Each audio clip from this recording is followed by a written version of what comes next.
Right Neelima చూస్తా ఉన్నాం. రాష్ట్ర విభజన జరిగి 10 సంవత్సరాలుగా వస్తోంది. ఇప్పటికీ ఎట్టకేలకు ఢిల్లీలో ఉన్నటువంటి 2 తెలుగు రాష్ట్రాలకు సంబంధించిన ఉమ్మడి ఆస్తుల పంపకం ప్రక్రియ ఒక కొలిక్కి వచ్చే అవకాశాలు అయితే కనిపిస్తా ఉన్నాయి. రైట్ దేశ రాజధాని ఢిల్లీలో 2 తెలుగు రాష్ట్రాలకు ఉమ్మడిగా ఉన్న ఆస్తుల విభజనలో కీలక పరిణామం చోటు చేసుకుంది. ఉమ్మడి విభజన భవన్ విభజనకు మార్గం సుగమమైంది. మొత్తం 19.781 ఎకరాల్లో ఉన్న ఉమ్మడి భవన్ ఆస్తుల్లో ఏపీకి 11,356 ఎకరాలు, తెలంగాణకు 8.245 ఎకరాలు కేటాయించాలి అని టీ ప్రభుత్వం చేసిన ప్రతిపాదనకు ఏపీ సర్కార్ సుముఖత వ్యక్తం చేసింది. ఈ మేరకు ఏపీ ప్రభుత్వ స్పందనను కేంద్ర హోంశాఖ నిన్న తెలంగాణ ప్రభుత్వానికి తెలియజేసింది.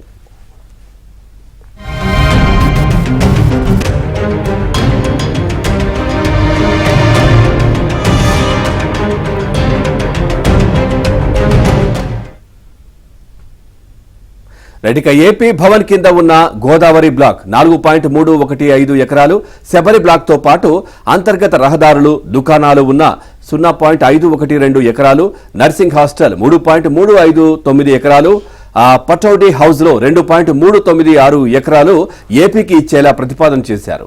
అదేవిధంగా శబరి బ్లాక్ కింద ఉన్న 3 ఎకరాలు, పటౌడీ హౌస్ లో ఉన్న 5.245 ఎకరాలు తమకు కేటాయించేలా తెలంగాణ ప్రతిపాదన చేసింది. అయితే తమకు ప్రతిపాదించిన అంతర్గత రహదారులు, దుకాణాలు ఉన్న ప్రాంతం విలువ దాదాపు 250 కోట్లు అని, ఆ ప్రాంతాన్ని స్వాధీనం చేసుకోలేకపోతే అందుకు సరి సమానమైన భూమిని శబరి బ్లాక్ లేదా పటౌడీ హౌస్లోని భూమి నుంచి కేటాయించాలని ఏపీ షరతు విధించింది.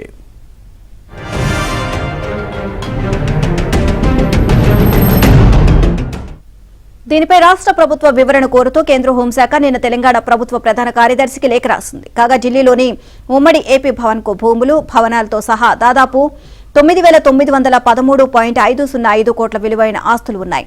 Godavari block, Sabari block, nursing hostel, Pataudi house అనే విభాగాల కింద ఉమ్మడి భవన్ ఆస్తులు ఉన్నాయి. ఉమ్మడి రాష్ట్రానికి బయట ఉన్న ఆస్తులను 2 తెలుగు రాష్ట్రాలు 58:42 నిష్పత్తిలో పంచుకోవాలని రాష్ట్ర పునర్విభజన చట్టంలో పొందుపరిచారు.